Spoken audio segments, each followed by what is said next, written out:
Hello friends, welcome to one style cooking. நாம் இன்றைக்கி பார்க்க போகிற ரெசிபி என்னென்னு பார்த்தீங்கன்னா, இந்த சேமியா பயன்படுத்தி நம்ம ஒரு சூப்பரான டிஃபன் ரெசிபி தாங்க பார்க்க போகிறோம். ரொம்பவே டேஸ்ட்டாக இருக்கும். நார்மலாக நம்ம சேமியா ஏதாவது பயன்படுத்தினோன்னா அதை வச்சு நம்ம உப்புமா இந்த மாதிரி ஸ்வீட் ஏதாவது பண்ணுவோம். ஆனால் இந்த டிஃபன் பார்த்திங்கன்னா ரொம்பவே சூப்பராக இருக்கும், ஹெல்த்தியாகவும் இருக்கும். வாங்க இது எப்படி செய்யலாங்கிறத பார்க்கலாம். வீடியோக்குள்ளே போகிறதுக்கு முன்னாடி கீழே உள்ள ரெட் கலர் சப்ஸ்கிரைப் பட்டனை கிளிக் பண்ணுங்கள். கூடவே பக்கத்தில் உள்ள பெல் ஐக்கானையும் கிளிக் பண்ணுங்கள். அப்போ தான் நான் போடுற வீடியோ எல்லாமே உடனுக்குடன் உங்களுக்கு தெரிய வரும். வாங்க இப்போ வீடியோக்குள்ளே போகலாம். இன்றைக்கி நான் எடுத்துருக்க சேமியா வந்து பார்த்திங்கன்னா ரோஸ்டட் சேமியா எடுத்திருக்கேன். ரோஸ்டட் வெர்மிcelli.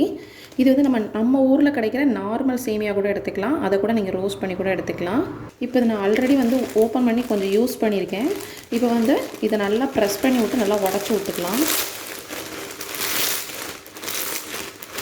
பாருங்கள், சேமியா நல்லா உடச்சி எடுத்தாச்சு.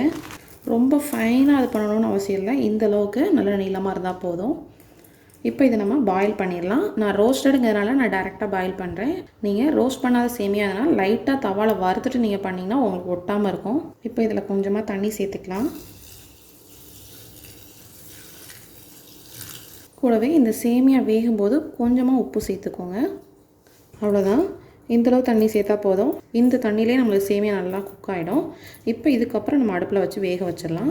இப்போ 2 மினிட்ஸ் தான் கொதிச்சிருக்கு. பாருங்கள், சேமியா நல்லா ஃப்ளெக்சிபிளாக ஆகிடுச்சு. இந்தளவு நம்மளுக்கு குக் ஆனால் போதும். ரொம்ப சேமியா வந்து குழஞ்சிடக்கூடாது. இப்போது இதை உடனே நம்ம வடிகட்டி தனியாக எடுத்து வச்சுக்கலாம்.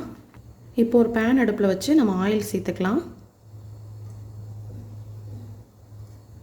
ஆயில் நல்லா சூடானதும் ஒரு பூண்டை நல்லா ஃபைனாக கட் பண்ணி வச்சுருக்கேன், அதை சேர்த்துக்கோங்க. பூண்டு லைட்டாக வதங்கும் போதே ஒரு பாதி பெரிய வெங்காயத்தை அதில் சேர்த்துக்கலாம்.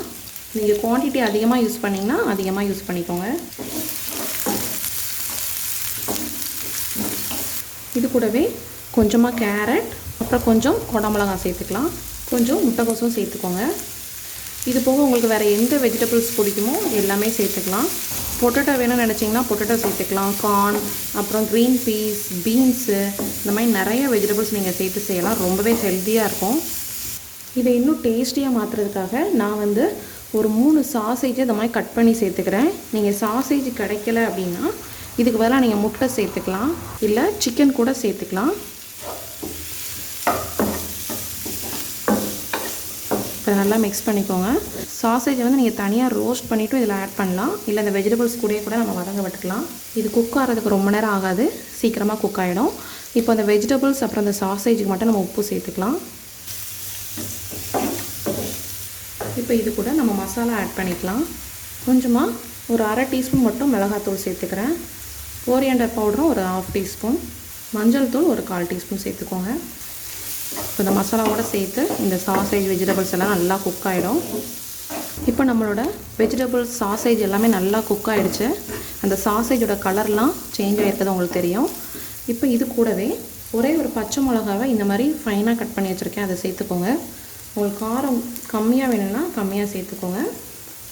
கொஞ்சமாக கருவேப்பிலையும் நல்லா ஃபைனாக கட் பண்ணி சேர்த்துருக்கேன். இது வந்து நம்ம கருவேப்பிலை சேர்த்த மாதிரியும் இருக்காது, பட் ஆனால் அதோடய ஃப்ளேவர் டேஸ்ட் எல்லாமே நல்லா இறங்கும்.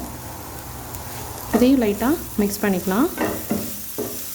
இந்த ஸ்டேஜில் நம்ம ரெடி பண்ணி வச்சுருந்தோம்ல நம்மளோட சேமியாவை இதில் ஆட் பண்ணிக்கலாம். பாருங்கள், நான் தண்ணியெல்லாம் வடிகட்டிட்டு ட்ரைன் பண்ணி எடுத்து வச்சுருக்கேன். இப்போ இதை நல்லா மிக்ஸ் பண்ணிக்கலாம்.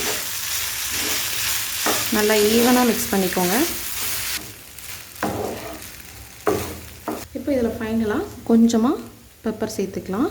நான் வந்து இன்றைக்கி ஃபுல்லாக இந்தியன் ஸ்பைசஸ் யூஸ் பண்ணி இந்தியன் ஸ்டைலில் செஞ்சுருக்கேன். இதில் உங்களுக்கு தேவைப்பட்டுச்சுன்னா நீங்கள் சாஸஸ் கூட ஆட் பண்ணி சாப்பிட்லாம், அதுவுமே ரொம்ப நல்லாயிருக்கும். சோயா சாஸ், சில்லி சாஸ் கூட ஆட் பண்ணி இதே மெத்தடில் செஞ்சிங்கன்னா ரொம்ப டேஸ்டியாக இருக்கும். மார்னிங் பிரேக்ஃபாஸ்ட் அப்புறம் டின்னர் கூட சமைச்சு கொடுக்கலாம். குழந்தைங்க வந்தால் கூட நீங்கள் குழந்தைங்களுக்கு கூட ஸ்கூலுக்கு ஸ்நாக்ஸாக கூட கொடுத்து அனுப்பலாம். அவ்வளோதாங்க, சூப்பராக ரெடி ஆகிடுச்சு. உங்களுக்கும் இந்த ரெசிபி ரொம்ப பிடிச்சிருக்குன்னு நினைக்கிறேன். இந்த ரெசிபி பிடிச்சிருந்துச்சின்னா நம்ம சேனலை லைக் பண்ணுங்கள், ஷேர் பண்ணுங்கள், சப்ஸ்கிரைப் பண்ணுங்கள், மறக்காமல் கமெண்ட் பண்ணுங்கள். தேங்க்யூ.